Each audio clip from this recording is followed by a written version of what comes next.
Hi everyone, I'm Molly Reardon, professional psychic medium since 2005,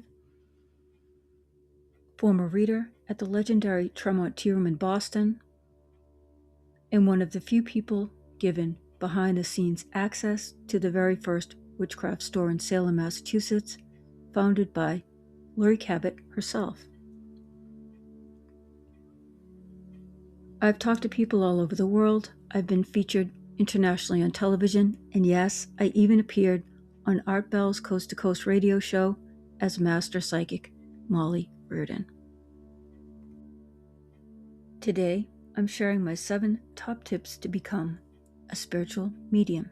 The real way, the grounded way, and the way I learned through experience, lineage, and a lifetime of stories. So let's get started. Tip 1. Honor your sensitivity. Mediumship doesn't start with spirits, it starts with you.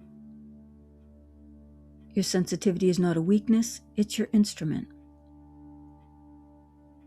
When I first began professionally in 2005, I realized that the more I honored my intuition, instead of brushing it off, the clearer my connections became.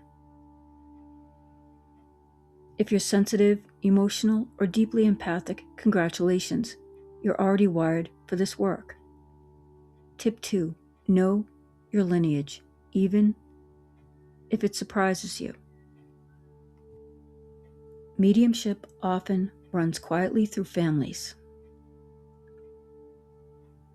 I'll never forget asking my Scottish grandmother, a school teacher, church-going, no-nonsense woman descended from royalty, if she'd ever experienced anything psychic. She looked at me and said, "Yes, when your Uncle Paul was born, I heard my dead mother calling my name all around the room." I said, "How come you never told me this?" She said, "You never asked."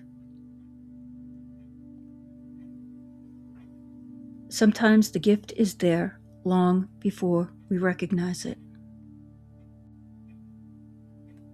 Tip 3. Pay attention to the unexplainable. Mediumship isn't always dramatic. Sometimes it's subtle, a whisper, a nudge, a knowing. One morning in 2008, I woke up in an empty room and heard a woman call my name, clear as day. I walked into my ex's room and said, "Good morning. I heard a lady call my name. We're going to hear of a death." I had no idea why I said it. Later that day, we got the call. My cousin had been found dead in Hollywood. These moments don't make sense logically, but they're real and they're part of the path. Tip 4. Train in real-world environments.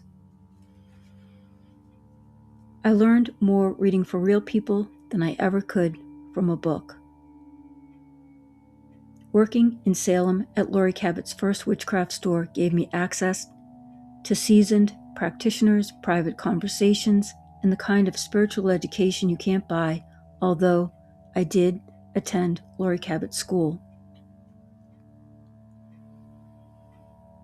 Then, at the Tremont Tea Room in Boston, one of the oldest psychic establishments in the country, I read for thousands of people. If you want to be a medium, practice. Read for friends, read for strangers, read for anyone who's willing. Experience is your greatest teacher.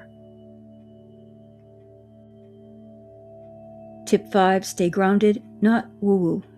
People imagine mediums floating around in a cloud of incense. No. The best mediums are grounded, practical, and clear. My grandmother was the perfect example. Quiet life, church every Sunday, no theatrics, yet she had profound spiritual experiences. Mediumship is not about being dramatic, it's about being present. Tip 6. Trust the message even when you don't understand it. When a message comes through, it's not always for you to interpret. Sometimes you'll say something that makes no sense to you, but it will mean everything to the person receiving it. Your job is to deliver the message with integrity, not to edit it. Tip 7. Share your gift with the world. In 2014, I left the Tremont Tea Room and went out on my own. It was terrifying, and it was the best decision I ever made. Since then, I've talked to people all over the world, done international TV, radio, and countless readings. Your gift is meant to be shared. Don't hide it. Don't wait for permission. Start now. If you enjoyed these 7 tips and want to hear more stories from my life as a medium, from Salem to Hollywood to international radio, make sure you like, share, comment, and subscribe. And don't forget to hit the notification bell so you never miss a video. You can also find my book on Amazon. Just search for Molly Reardon. Thank you for being here, and remember, the world is bigger, kinder, and more connected than we think.